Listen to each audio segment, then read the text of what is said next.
नमस्कार, 4 PM दिल्ली देख रहे हैं आप और मैं हूं आपके साथ शाहीन खान। और नारा पीछे लग रहा है SC/ST OBC हम भारत के मूल निवासी। इसी को लेकर के आप देख सकते हैं तमाम लोग दिल्ली के जंतर मंतर पर पहुंचे हैं। संख्या आप देख सकते हैं क्योंकि पूरी तरीके से संख्या की लड़ाई है, यानी जिसकी संख्या उसकी उतनी भागीदारी। इस लड़ाई को लेकर के लगातार आप देख सकते हैं जो समाज है वो यहाँ पे पहुंचा है।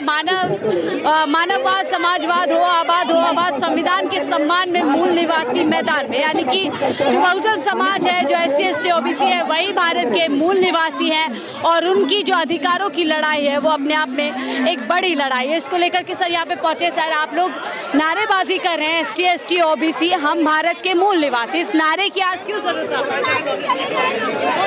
इस नारे को लगाने की जरूरत क्यों पड़ी? इसलिए नारे की जरूरत पड़ी कि इस देश में, भारत में संविधान लागू है और सभी को, समस्त नागरिकों को सामाजिक, आर्थिक, राजनीतिक न्याय की बात, लेकिन वो न्याय नहीं मिल रहा है, भेदभाव की भावना है। इसलिए जो SC/ST OBC माइनॉरिटीज के लोग हैं, ये इस देश के मूल निवासी हैं, इस देश के मूल निवासी हैं और हम मूल निवासियों का शासन मूल निवासियों के द्वारा इस देश में चाहते हैं, क्योंकि जो आदर्श लोग हैं जिनके हाथ में सत्ता है उन्होंने आज तक भेदभाव किया है, उनके जो वाजिब हक अधिकार है उनको नहीं दिया है।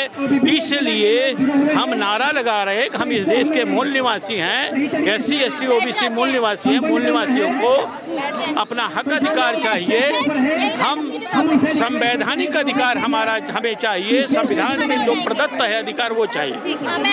क्या नाम है आपका? अर्चना विश्वास। अर्चना जी, आप यहाँ पर क्यों आई है? BS4 सामाजिक लोकतंत्र की ओर क्या कहना चाहती है?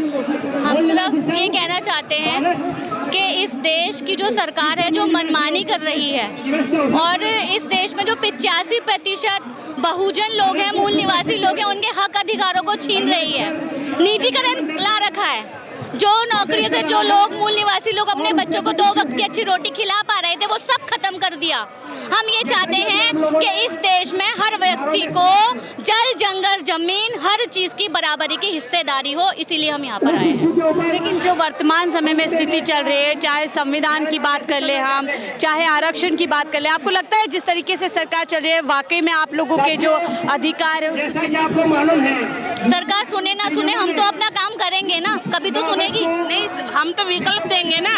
सरकार अगर संविधान के ऊपर नहीं चलेगी तो जन जागृति करके हम विकल्प देंगे। हम सरकार विकल्प देंगे, हम एक पॉलिटिकल पार्टी बना के सत्ता में आएंगे। सत्ता में आएंगे, लेकिन अभी सत्ता में हम देख रहे हैं बहुत सारे ऐसे MPs हैं जो OBC SC/ST समाज से आते हैं, वो चुप बैठे हैं तमाम आप लोगों के मुद्दे पर। वो सारी चमचे हैं और दलाल है। वो जो लोग हैं ना, जो शेड्यूल कास्ट, शेड्यूल ट्राइब और OBC के, वो सारे दलाल लोग हैं। पुनः पैक्ट का दुष्परिणाम है वो लोग। जो हमको मिलना चाहिए था वो नहीं, वो हम उनके स्टूजेस है, उनके चमचे, वो हमारी बात नहीं रखेंगे। वो उनको तो खाली अपना पद चाहिए, अपना टिकट चाहिए, उनसे समाज से कोई लेना देना नहीं। लेकिन आप लोगों के वोट लेकर के तो पहुँचते हैं वो सब।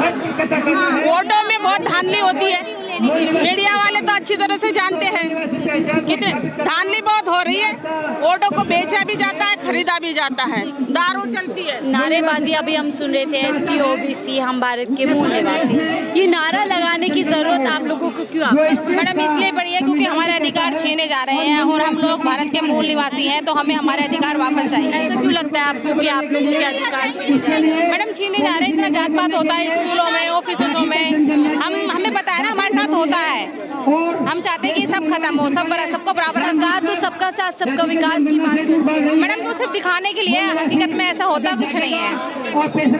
आपको क्या लगता है, क्या सरकार भेदभाव कर रही है कुछ कम्युनिटीज के साथ? बिल्कुल कर रही है, हर तरह से। शिक्षा को इतना महंगा कर दिया है कि गरीब बच्चा पढ़ ही नहीं पाएगा। बेरोजगार इतना कर दिए, महंगे कर दिए कि ना बच्चा पढ़ेगा ना रोजगार करेगा, वो कैसे अपने भविष्य को आगे बढ़ाएगा? गरीब आदमी तो गरीब ही रह जाएगा ना।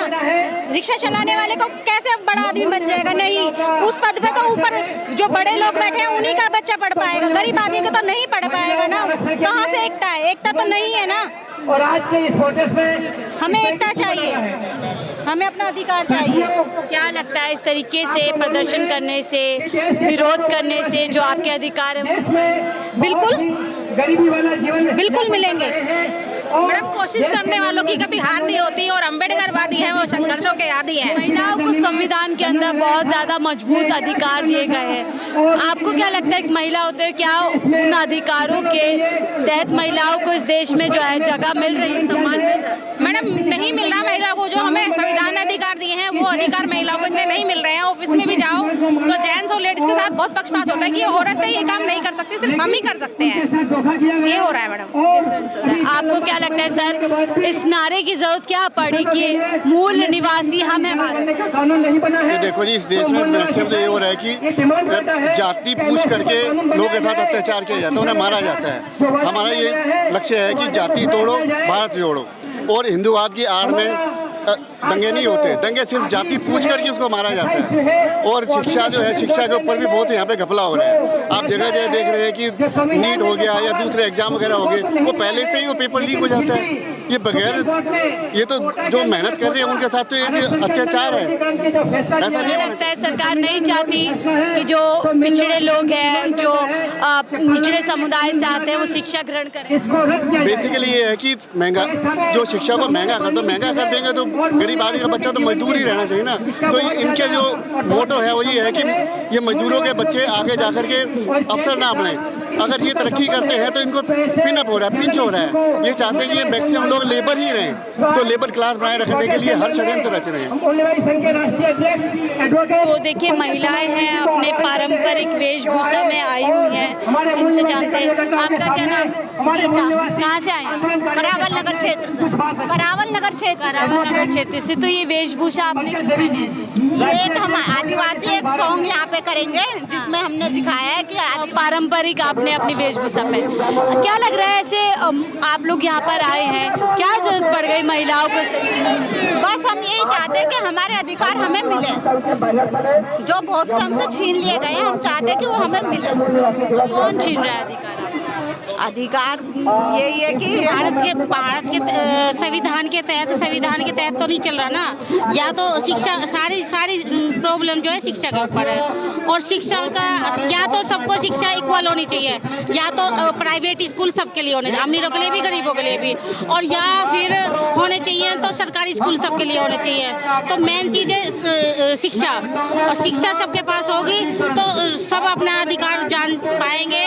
और ये हमें पढ़ाना नहीं चाहते, गरीब लोगों को तो पढ़ाना ही नहीं चाहते, क्योंकि इन्होंने प्राइवेट स्कूल खोल दिए। जो रईसों के बच्चे तो प्राइवेट में पढ़ लेते, लेकिन गरीब लोग, मजदूर लोगों के बच्चे कहाँ से पढ़ पाएंगे? तो मैं क्यों नहीं पढ़ाना चाहती? कौन? सरकार क्यों नहीं चाहती कि बच्चे पढ़ें? सरकार इसलिए नहीं चाहती क्योंकि वो पढ़ेंगे, गरीब लोग पढ़ेंगे लिखेंगे तो अपना अधिकार जानेंगे, और वो नहीं चाहते कि ये अपने अधिकार जाने। वो गुलाम बनाना चाहते हैं, और गुलामी ये ना शिक्षा ले और ना ये अभी अपने अधिकार जाने, और ना ये इसीलिए पढ़ाना नहीं चाहते वो।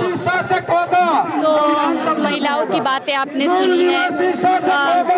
महिलाओं का साफ कहना है कि सरकार कहीं ना कहीं इस देश में जो SC/ST समाज के लोग हैं, जो पूरी तरीके से आदिवासी समाज के लोग हैं, उनके अधिकारों को छीना जा रहा है, उनके अधिकारों को खत्म किया जा रहा है।